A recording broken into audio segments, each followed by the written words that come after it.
This is Democracy Now!, democracynow.org. We're breaking with convention.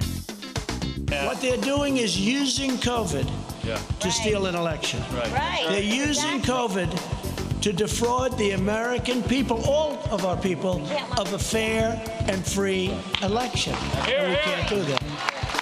The Republican National Convention begins in Charlotte, North Carolina, with President Trump claiming Democrats can only defeat him by stealing the election.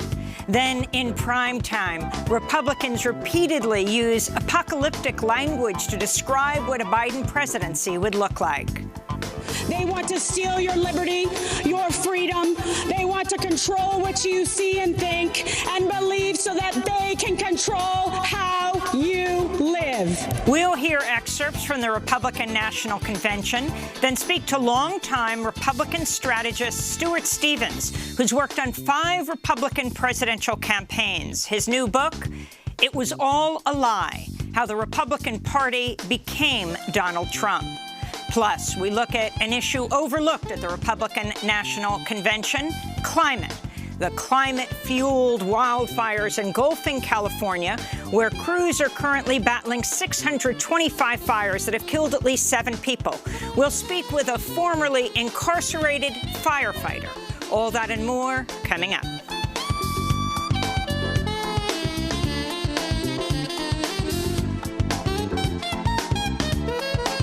Welcome to Democracy Now!, democracynow.org. We're breaking with convention. I'm Amy Goodman. The Republican National Convention opened in Charlotte, North Carolina, with dire warnings from President Trump and his backers that a Joe Biden presidency could destroy the country. Trump began the convention claiming without any evidence Democrats are trying to steal the election. The only way they can take this election away from us is if this is a rigged election. We're going to win this election. Little attention was paid on the opening day of the Republican National Convention to the over 177,000 Americans who've died during the COVID-19 pandemic, or the tens of millions of workers who've lost their jobs. While Trump was repeatedly praised by the speakers during the convention, dissent is growing within the Republican Party. On Monday, former Senator Jeff Flake joined with over 24 other former Republican Congress members to launch a new group, Republicans for Biden. We'll have more on the RNC after headlines. A warning to our viewers. This next story contains disturbing images of police violence. Wisconsin Governor Tony Evers called in the National Guard Monday as protests continued in Kenosha for a second night following the police shooting on Sunday of Jacob Blake, an unarmed 29-year-old black man. An officer shot Blake 7 times in the back as he was getting into his car. His 3 children, aged 3, 5, and 8, witnessed the shooting from the car. Blake was reportedly trying to break up a fight between 2 women before the shooting, but the police have not explained why they went after him or shot him. He remains hospitalized in serious but stable condition. Protesters defied a curfew Monday night as police used tear gas on crowds. Protests also took place across the country, including here in New York City.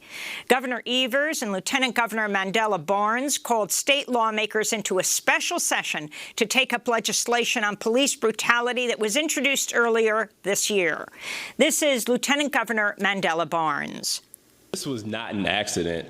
This wasn't bad police work. This felt like some sort of vendetta being taken out on a member of our community.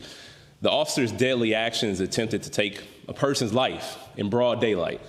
And like many of you, the video is etched into my mind, like so many other past videos that are just like it. It was a video that I would have rather not had to have watched.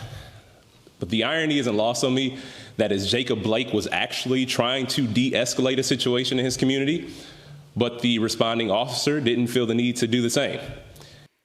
Food and Drug Administration Commissioner Stephen Hahn admitted Monday he overstated the positive results of using blood plasma from recovered patients as a treatment for COVID-19.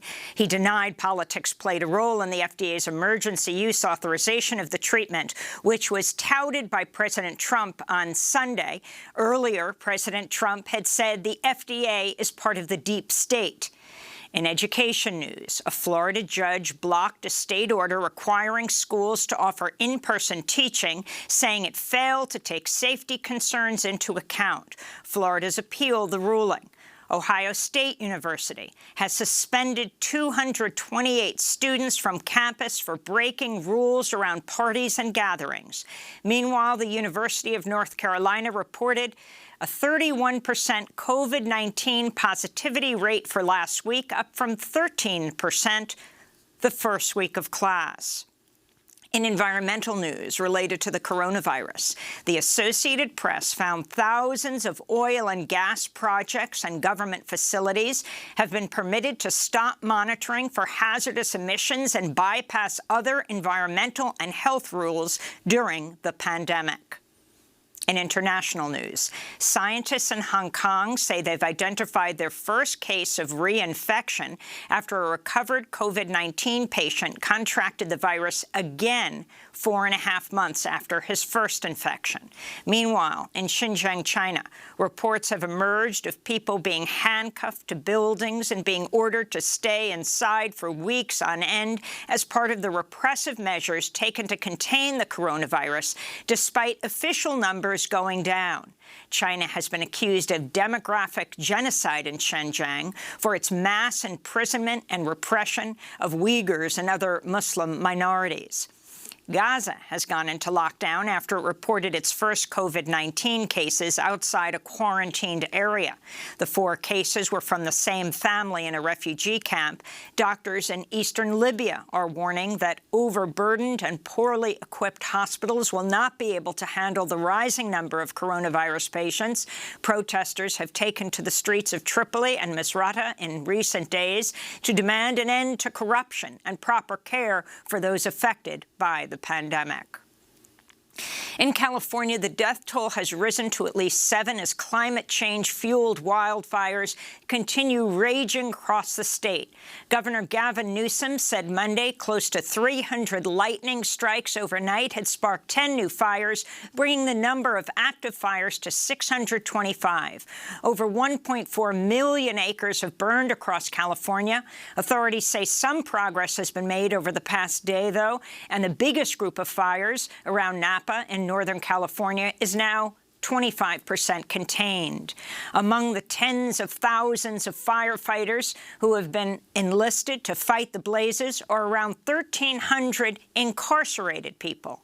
Later in the broadcast, we'll hear from a formerly incarcerated firefighter in California. Postmaster General Louis DeJoy was grilled by Democrats Monday as he testified before the House Oversight Committee about recent changes at the U.S. Postal Service. DeJoy struggled to answer basic questions, including about mail-in voting during the 2016 elections and the cost of mail. He also refused to provide justification for recent changes at the Postal Service, which has led to a slowing down of delivery times and has prompted fears Trump is deliberately trying to sabotage the U.S. Postal Service in the run-up to the elections. In related tech news, Twitter flagged a Trump tweet that claimed mailboxes are a, quote, voter security disaster and not COVID sanitized. Twitter said the tweet made, quote, misleading health claims that could potentially dissuade people from participation in voting. Secretary of State Mike Pompeo reassured Israel Monday the U.S. will ensure it retains its military advantage in the Middle East under any future arms deals with the United Arab Emirates. The remarks come as questions swirl over possible U.S. plans to sell F-35 jets to the UAE following the normalization agreement it reached with Israel earlier this month. On Sunday, White House senior advisor, presidential son-in-law Jared Kushner, said the deal should increase the probability of such a sale.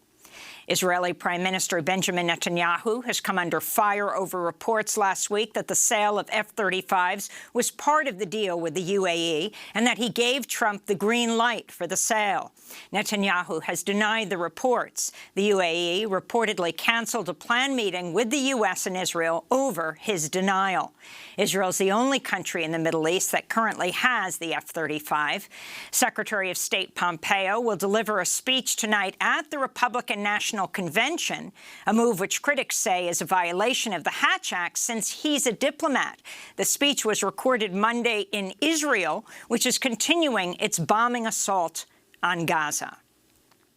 In Bangladesh, at least 160 people have been killed and millions forced to flee their homes as residents grapple with ongoing flooding after weeks of torrential rains. At least one-third of the country has been submerged by floods. This comes as Bangladesh's COVID-19 cases near 300,000, and local officials warn of the joint devastating impact of the pandemic and the floods. This is a resident affected by those floods. We are suffering a lot from the floods that have been going on for 2 months. We can't move. We can't go anywhere to buy food. There's no school for the children. In Britain, refugee rights activists are sounding the alarm over the ongoing detention of unaccompanied children who arrive on boats through the English Channel. The children are reportedly being held at a facility that for months warned the British government it did not have the resources to safely house the rising number of young asylum seekers. Activists say British immigration officials are breaking the law, which prohibits the government from detaining unaccompanied children for longer than 24 hours. Last week, the body of a young man from Sudan washed up on a beach after he drowned while attempting to cross from France to England through the English Channel. Activists say anti-refugee policies have denied asylum seekers safe and legal routes to Britain.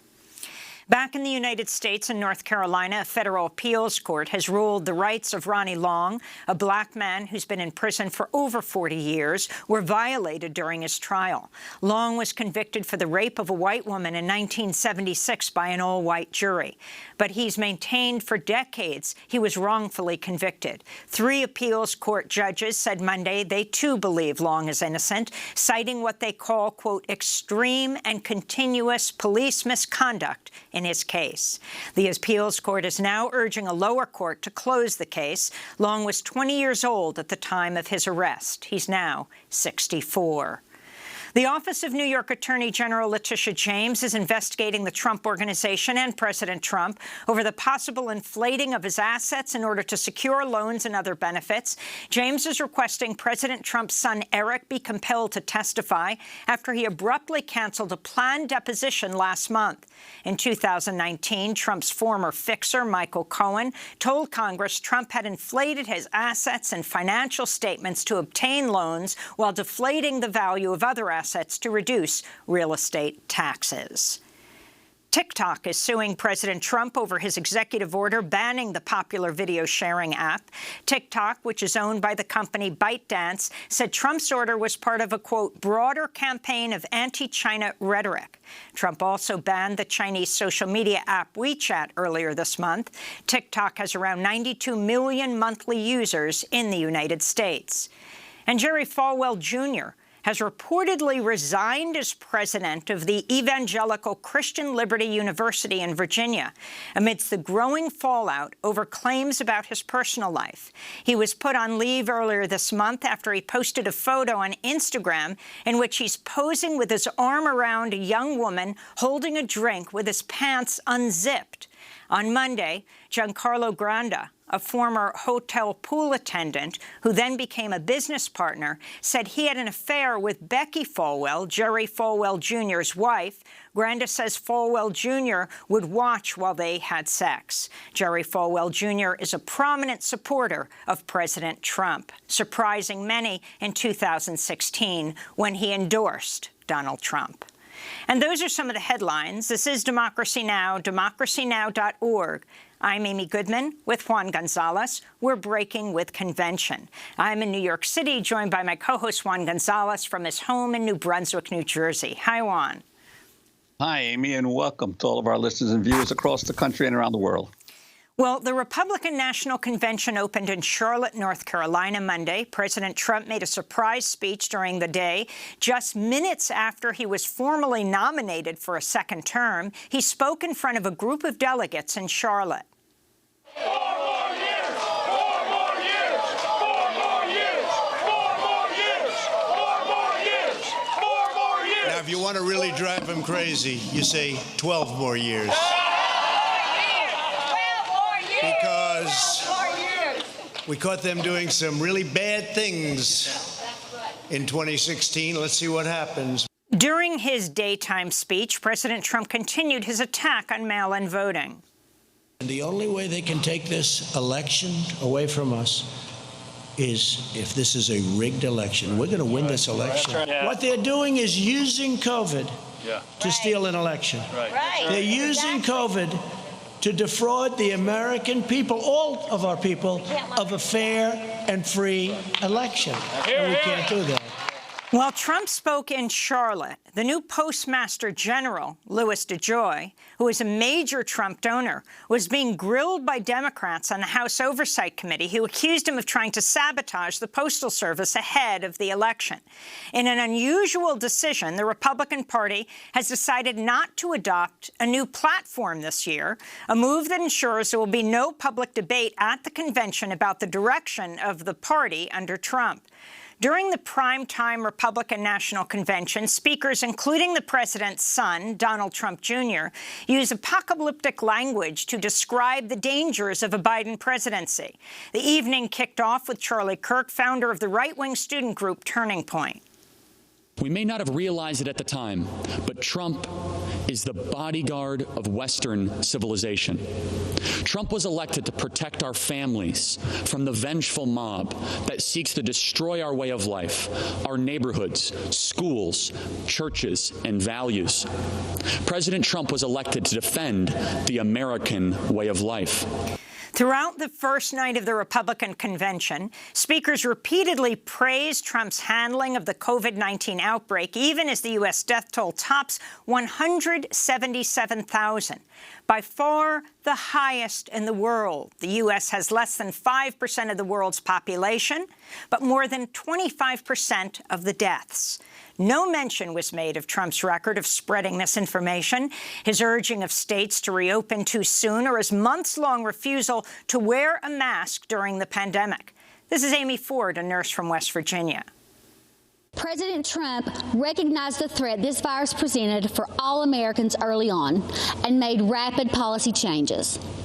And as a result, telehealth services are now accessible to more than 71 million Americans, including 35 million children.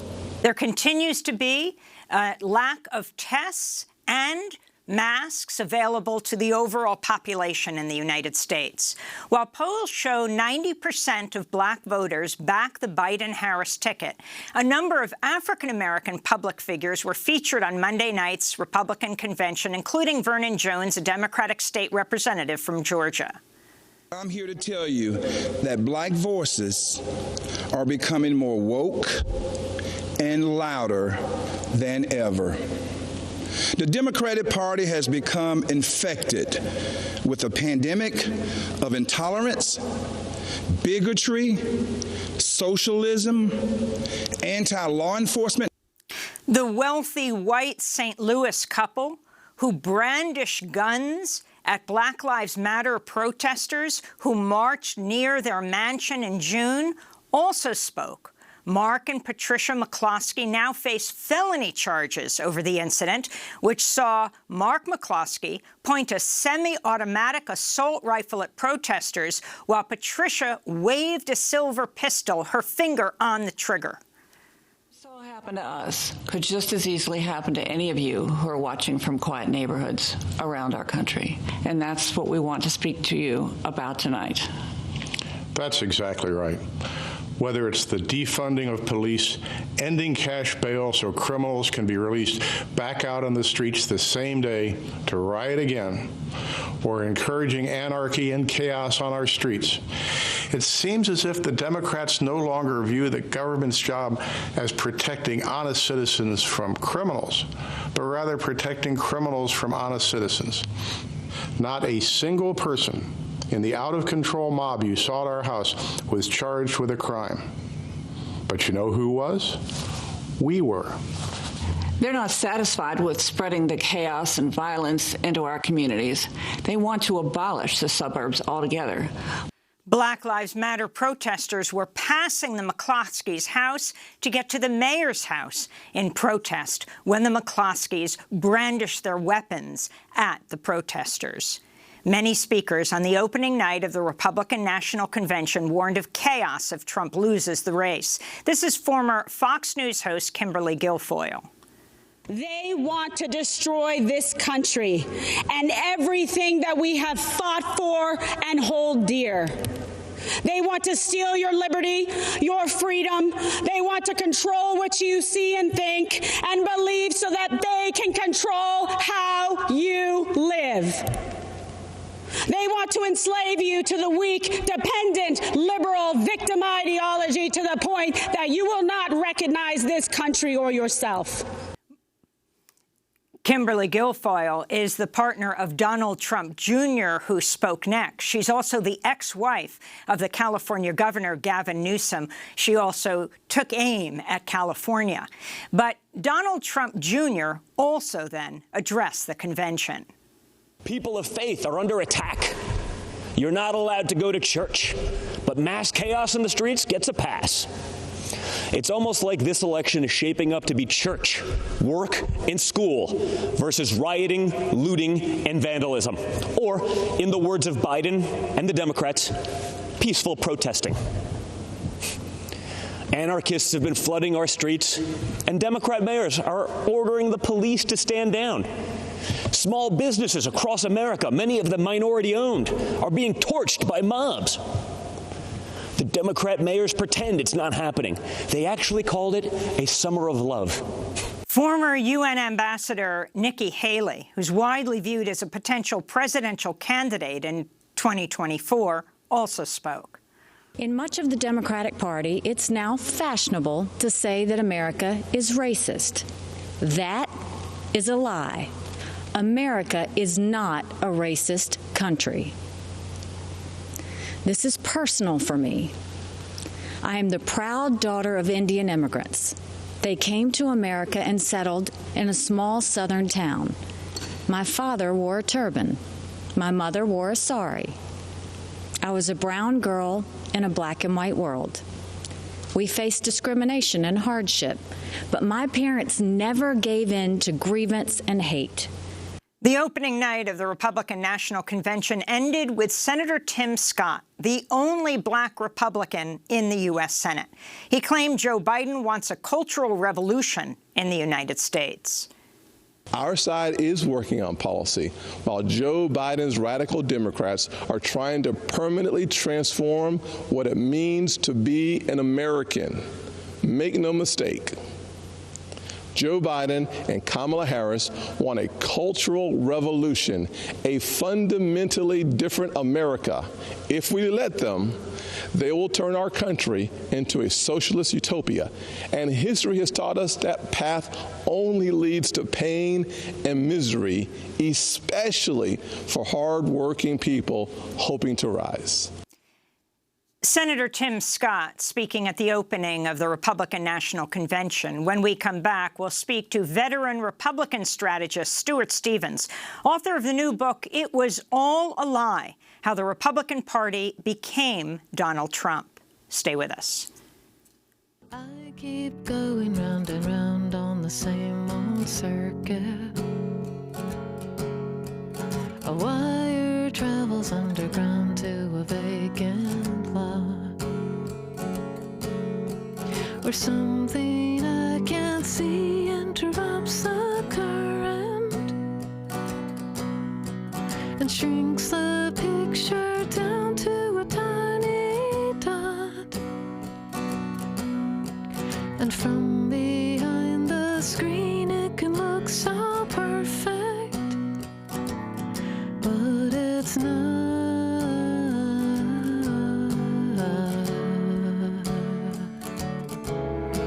So here I'm sitting in my car at the same old stoplight,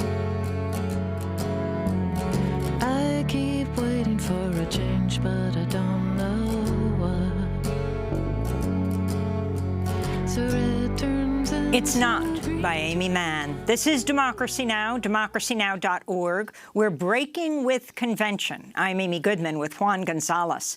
As the Republican National Convention kicked off Monday, the Republican Party announced it would not adopt a new platform and instead pledged its support to President Donald Trump.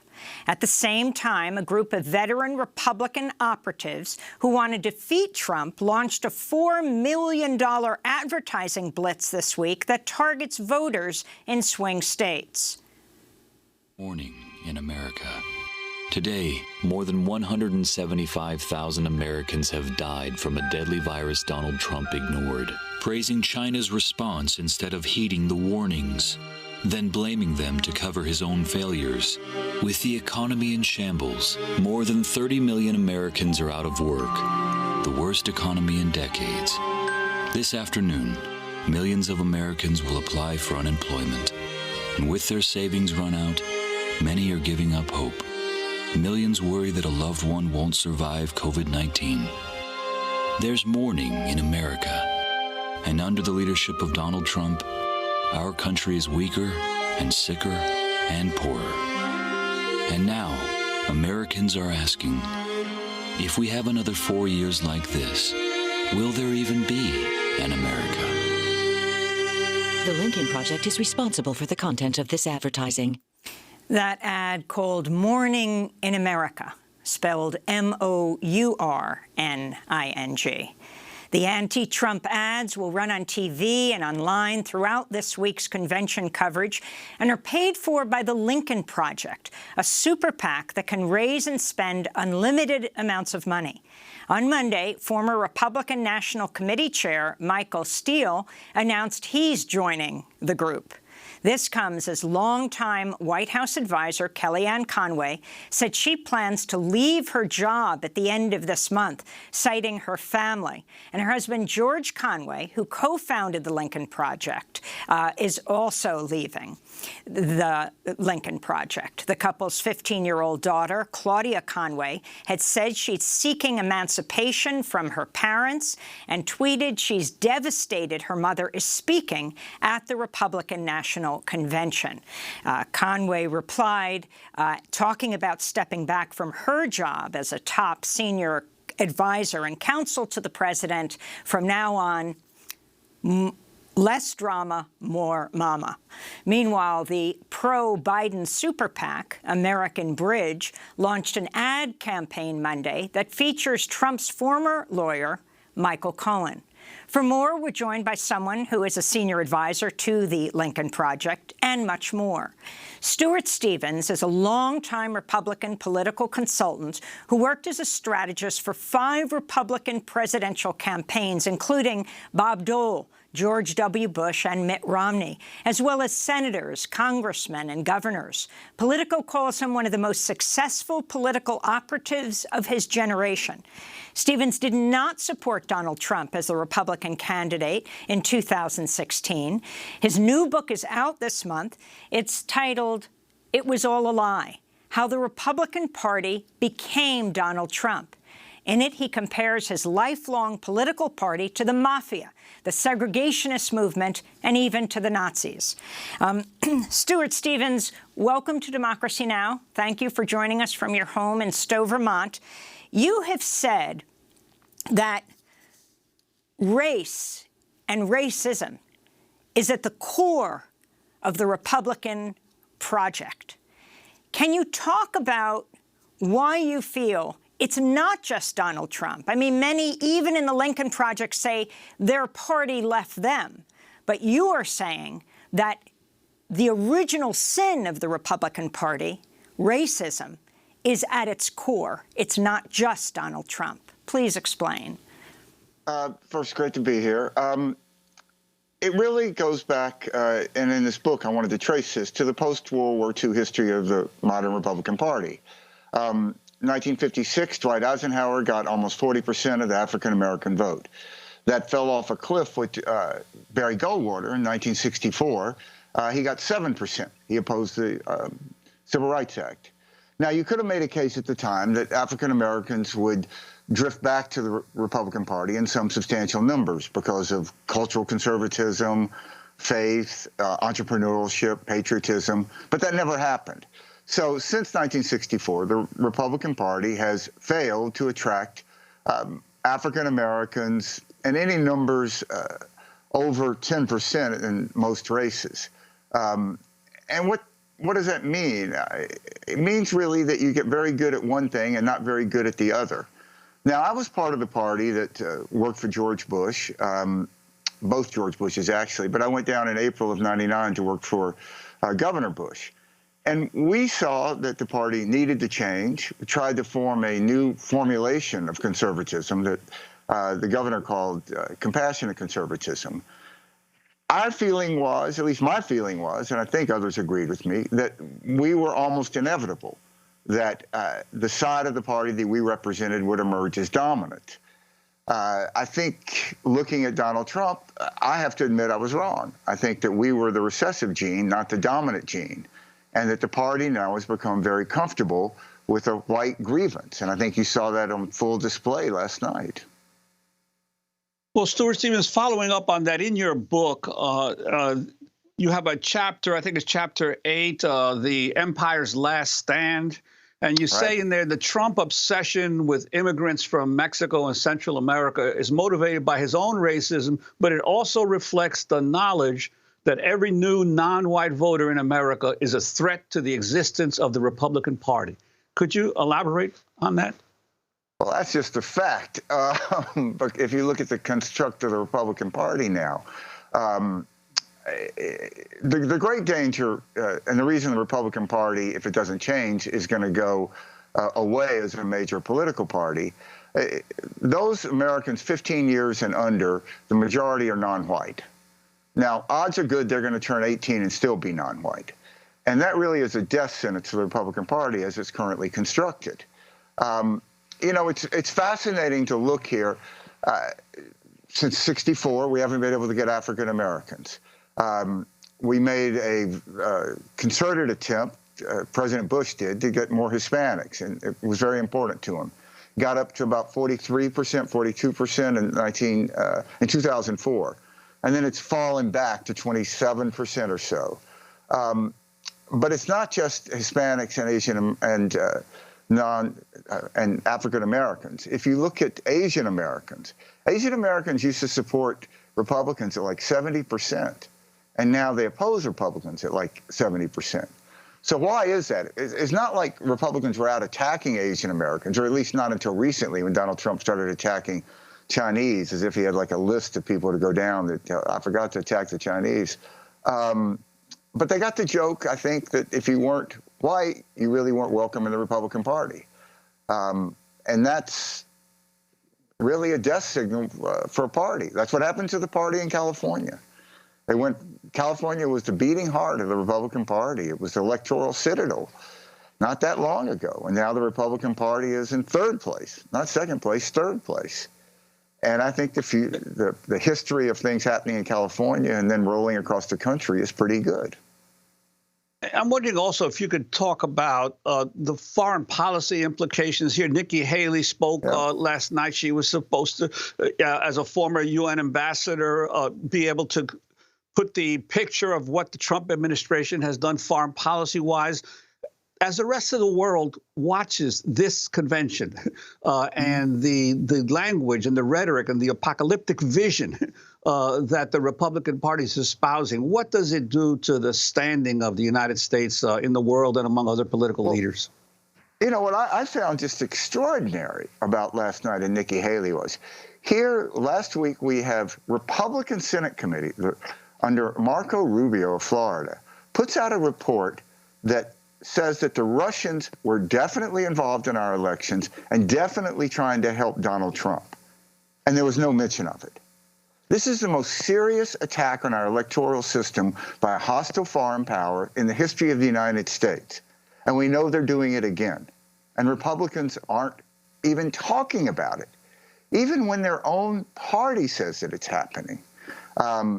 I find that incredibly anti-American and anti-patriotic. and it's an utter disgrace. The Republican Party that I signed up for, one of the great appeals was that it stood for freedom. When Ronald Reagan said, "Tear down this wall, Mr. Gorbachev," that was powerful. And words had meaning. And the United States did help in the Cold War. And we did help bring a lot of people more into freedom. And now we're on the side of dictators. It's extraordinary. I never would have thought it possible. Stuart Stevens, you mentioned Ronald Reagan. He launched his campaign in Philadelphia, Mississippi, which many felt was a clear signal. This is the place where the three civil rights activists, Schwerner, Cheney, and Goodman, were murdered back in the early 60s. And so I want to go back even further than that to you getting activated in Republican, strategic consulting work, to this very interesting story. You had been, an intern for Thad Cochran. He ran for Senate. He had been a Congress member. You have the period in 1963. You were just a little kid at the time, but Medgar Evers was gunned down in his driveway in Mississippi. You grew up in Jackson, Mississippi, and you end up working for a Congress member who you realized the Republican Congress member who was trying to be a Congress member, was white, the Democrat was white, and there was a black independent. Talk about what you did and what you understood well at the time and how that linked into Medgar Evers' murder, particularly his brother, Charles Evers. Well, it's a fascinating story. When I grew up in Mississippi, there really weren't Republicans, and the Democrats were led by two segregationist senators, John Stennis and Big Jim Eastland. There was one moderate, positive young lawyer who ran for Congress as a Republican, Thad Cochran, and he represented an alternative to that segregationist view. He was the first Republican elected to Congress since Reconstruction. He then ran in and I was a page in his office when I was in high school. In '78, he then ran for Senate, and I worked for the guy who had been his chief of staff, who was running for his old congressional seat. So, as you say, my guy was white, the Republican. The Democratic candidate was white, but there was also an African-American independent. And this was really the first race I'd ever done. I've been involved in a volunteer level before. But it became quickly apparent just by looking at numbers that 90% at least of those African-Americans were either going to vote for the Democrat or they were going to vote for the African-American independent. And it was in our best interest that they vote for the African-American independent so that the votes wouldn't go to the Democratic candidate. I mean, it was simple math. So I made a spot. I thought it was very clever at the time, which was like a League of Women Voters voter information spot. It just said, here are the three candidates, and named them. You saw them. You saw that one was African-American. Didn't say anything negative about the African-American candidate. To the contrary, I said he could be the first African-American elected since Reconstruction. But the intent of it was to inform African-American voters that there was an African-American alternative. Now, at the end of the day, my guy won with 51%, so maybe he would have won without.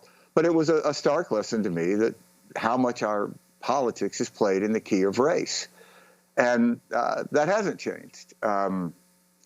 And I think what we're seeing now... Being repeated with Kanye West meeting secretly with Jared Kushner in Colorado as the Republicans try to get Kanye West on presidential ballots across the country. It's the same strategy. And by the way, that's illegal for Jared Kushner to have done that. And if we had a functional FEC, they would be all over Jared Kushner, and that ought to be investigated. What we're seeing now, and saw last night, is a comfortableness with the Republican Party, a Trump party, with white grievance. I mean, there were two people who spoke at the convention last night that the only reason that they were at the convention is because they waved guns at black people. That's their sole qualification. And this idea that you're going to, these black people are coming into the suburbs to get you white people, is one of the oldest tropes of racist politics in the last 50, 70 years. I think it's misplayed. I don't think that's how the suburbs are. I don't think that most women in the suburbs like to be referred to as suburban housewives, as Donald Trump refers to them. And I take, like, my home state of Mississippi. I'm a seventh-generation Mississippian. We finally took down the state flag, which was basically the Confederate battle flag. It was a powerful moment for a lot of us. And that same week, Donald Trump was defending Confederate flag. So much so, he got on the wrong side of a culture war with NASCAR that's bringing down banning Confederate flags from events. So I think that just indicates the vision that they laid out last night at this convention. I think it's wrong on a lot of levels, but I think it's wrong politically. You know, you take your average teenager in Mississippi, their cultural models are more black rap stars than Robert E. Lee. They don't want to go back to this. And I don't think any of these suburban voters like to think of themselves as being afraid of black people or afraid of those who are different from them. It's a very 1978 kind of Queens divisive view of the world that Donald Trump has. So, but your book lays out that this is that Trump is the logical extension of where the Republican Party is going, not that he was this hostile takeover with an outlier who somehow managed to gain control. But what about those mainstream Republicans? You mentioned George Bush, the Bush family, and those Republicans that have still been largely silent throughout this process as the Trump presidency has unfolded. Look, I think that George Bush believed very passionately in an idea of compassionate conservatism. I know he did. I saw it. For him, this was education. And if you go back and you look at his first major piece of legislation as president, it was signing No Child Left Behind, a bill he signed with Ted Kennedy over his right shoulder. I mean, today that would be presented like at a war crimes tribunal of the Republican Party. That vision of what the party could have become, I think, ended on 9/11 when Bush became a wartime president. So there were these different strains in the party. So if you go back to when first President Bush was president, David Duke became the Republican nominee for the Senate down in Louisiana. President Bush actively worked to beat the Republican who was David Duke. They established a committee of Republicans to beat David Duke. And that was the right thing to do. And the party's just lost that sense of right and wrong as being led by Donald Trump. And one of the lessons I really take from this is how much leaders matter. I think the party could have been led in a different direction. It reminds me of the 1930s. There was a huge fascist element in America. Why didn't America become fascist, like so many countries in Europe? Probably because Roosevelt was president and Lindbergh wasn't. And we would have been the same country. And the same with the Civil Rights Movement. Why was it nonviolent? Probably because Martin Luther King was leading it, instead of, say, Stokely Carmichael had a different vision. So leaders have consequences. I mean, we're taught that in school, and I think we're kind of getting a living lesson of it now. I wanted to ask you before we break about the significance of Jerry Falwell, who's reportedly resigned, though that was going back and forth, clearly trying to work this out with Liberty University, as president of the Evangelical Christian School in Virginia, amidst the growing fallout over claims about his personal life, put on leave earlier this month after he posted a photo on Instagram in which he's posing with an arm around a young woman, holding a drink with his pants unzipped. And then this week, a young man, Giancarlo Granda, a former hotel pool attendant who then became a business partner, said he had an affair with Falwell's wife, Becky. And he said that Falwell would look on as they had sex. Jerry Falwell is a prominent supporter of President Trump and shocked many in the 2016 when he endorsed President Trump over, I think at the time, Ted Cruz was expecting to get that endorsement. Can you talk about the significance of Falwell and his throwing his support to Trump? Well, look, I think one of the the truth that's been revealed here is just the hollowness of much of the evangelical movement by its leadership. I think that there's, 37 million or so evangelicals in America, many of them African-American and Hispanic. So I don't think we can talk about all evangelicals. It was evangelicals who largely defeated Roy Moore in Alabama. They were black evangelicals. But there's been this corruption at the top of the white evangelical movement that's gone on for a very long time. I mean, Jimmy Schweikert, these con men, and Jerry, that's what Falwell is. I could care less about Falwell's personal life, and I actually think most people kind of feel that way. It's just the hypocrisy of it. And it's, how do you sustain this when you support Donald Trump? I mean, a guy who's been married 3 times, has 5 kids, very different, who talks in public about having sex with his daughter. It's just who says that he's never asked God for forgiveness because he's never done anything to be forgiven for. Stuart Stevens, you say black women will determine this next race, who will be president of the United States? I think so, and the numbers would indicate that, which I think is very hopeful. Donald Trump won with 46.1%. We shouldn't lose sight of this. Mitt Romney lost with 47.2%. African-American turnout went down for the first time in 20 years in 2016 for a lot of reasons, including very active voter suppression. If African-American and non-white turnout can just get back to the levels where it was before and where it was headed, there's really no path for victory for Donald Trump. I think the Biden campaign, which I think is running a very, very good campaign, I think they understand this. I think Senator Harris will help. And it's really, to me, this race is, if I was going to focus on one thing, I would focus on the percentage of the total turnout that will be non-white. I think if we knew that number today, we'd know who's going to win this race. Stuart Stevens, I want to thank you for being with us, veteran Republican political consultant. His new book, just out, It Was All a Lie, How the Republican Party Became Donald Trump. When we come back, we speak with a formerly incarcerated firefighter about the climate-fueled wildfires engulfing California. Stay with us. All the kids run around playing free and fun while the dogs lap around the camp. Falling down, climbing trees, swimming in the river, no life jacket on their backs. Daughters sharpen the knives and they hunt for food while they watch their children grow. Mothers go into work and they shake the hands of a corporate tycoon's ghost. And I'm afraid, I'm so afraid. What if I lose, is what I think to myself. So Afraid by Janelle Monáe.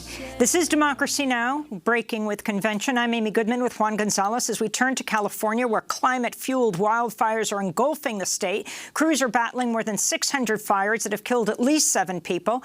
Governor Gavin Newsom said Monday 300 lightning strikes overnight had sparked 10 new fires. The biggest group of fires in Northern California around Napa is now 25% contained. So far this year, 7,000 fires have destroyed 1.4 million acres, compared to 56,000 acres burned at the same time last year. Tens of thousands of firefighters have been deployed across the state to combat the blazes, which are raging as California also battles a record heat wave and the deadly pandemic. This comes as the state's prison firefighter program, which annually deploys thousands of incarcerated firefighters to the front lines for just $1 an hour, faces diminished numbers because of the coronavirus pandemic.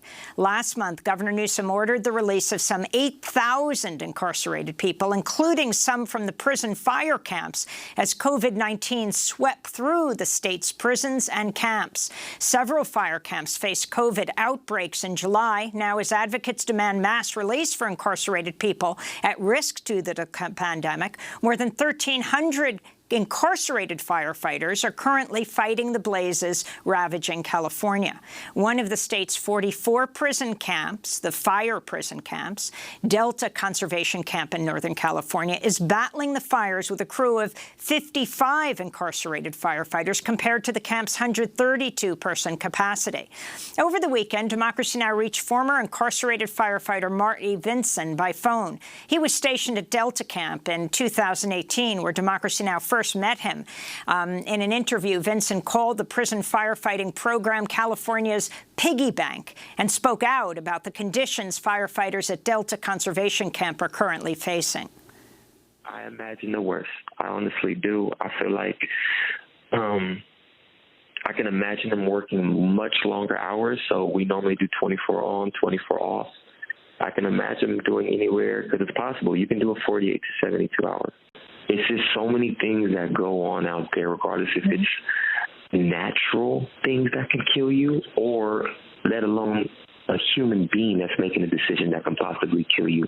But I believe this is probably the worst conditions, and the firefighters are probably going through their worst experience ever. That's Marty Vinson, formerly incarcerated firefighter. To see our whole interview with him at Delta Conservation Camp, go to democracynow.org. The prisoner firefighter shortage has laid bare California's reliance on prison labor to keep its ever-growing wildfire season at bay, an exploitive system many have called slave labor. California saves up to $100 million a year by using prison labor to fight its biggest environmental problem. And once released, it's nearly impossible for formerly incarcerated firefighters to get jobs with county or city fire departments in California. For more, we go to Oakland, where we're joined by activist and formerly incarcerated firefighter Rashid Lockhart.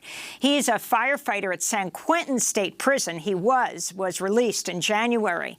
He's an organizer with the group Planting Justice in Oakland. Welcome to Democracy Now!, Rashid. It's great to have you with us.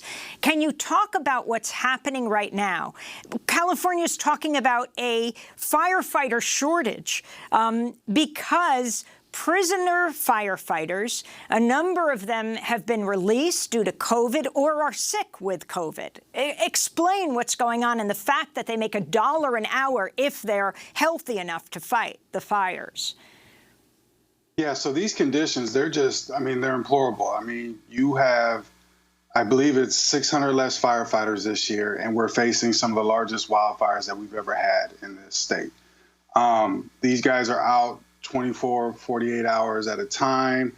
That young man came from Delta Camp. That camp, I just talked to somebody there, and they're leaving at 5 o'clock in the morning, not getting back till 8 o'clock at night, and this is every day.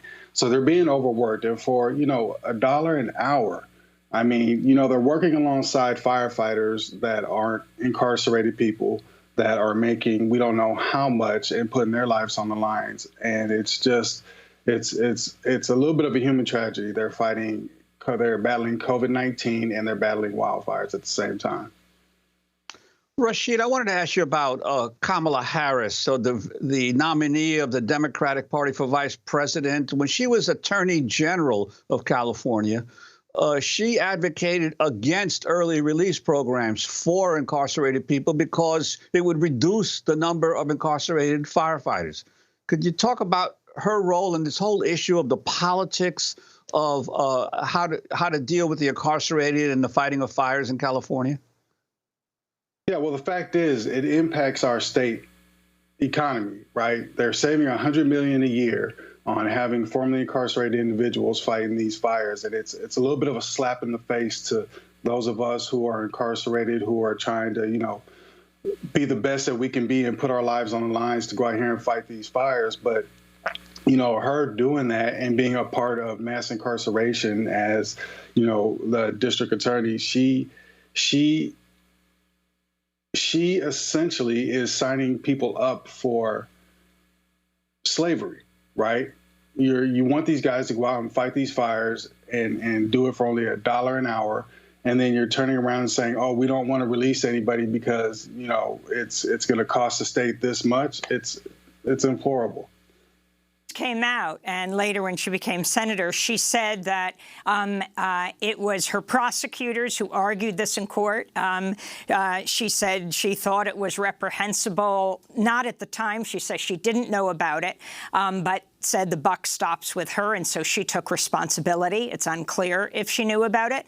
But this whole issue of firefighters like you come out of prison, you're extremely experienced. CAL FIRE sings your praises because you're doing the most difficult work, yet you find it so difficult to then to become a firefighter. Like right now, for the many people who were released, even perhaps early because of the COVID pandemic, why don't they just immediately hire you, since you have the experience, you fought these fires, at CAL FIRE salaries?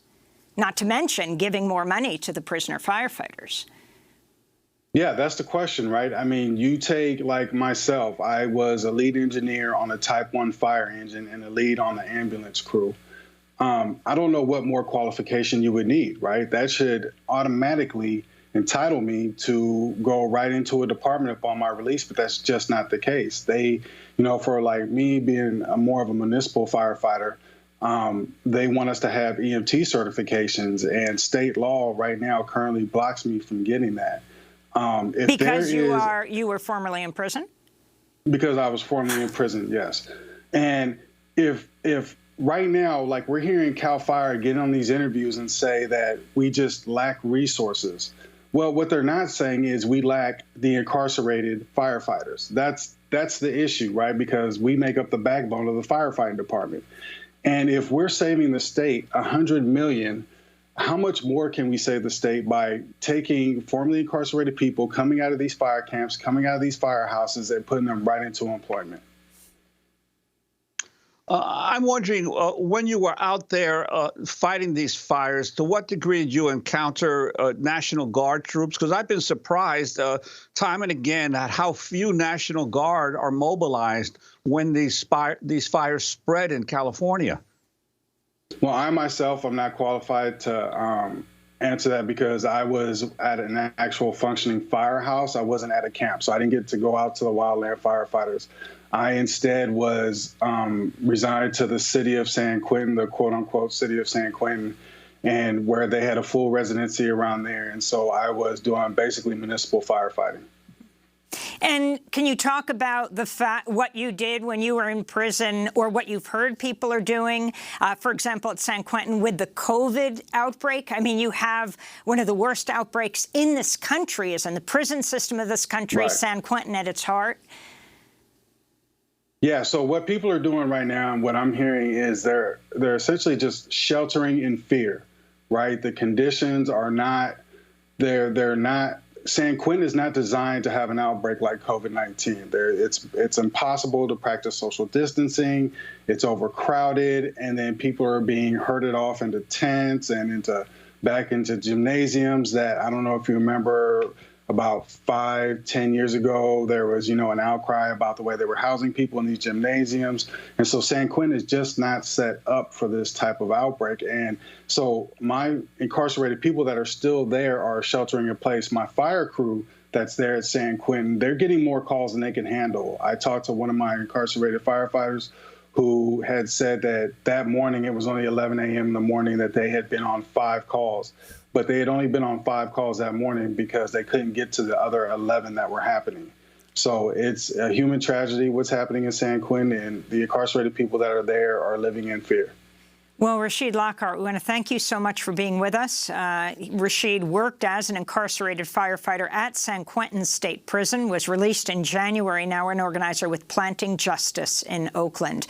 And this update in the police shooting in Kenosha, Wisconsin, of Jacob Blake, an unarmed 39-year-old black man. Blake's father says his son is now paralyzed from the waist down. Protests continue there and across the country. Blake's father will also speak at the virtual March on Washington, D.C. this weekend, along with other family members. I'm Amy Goodman with Juan González. Happy birthday to Julie Crosby, investigadors.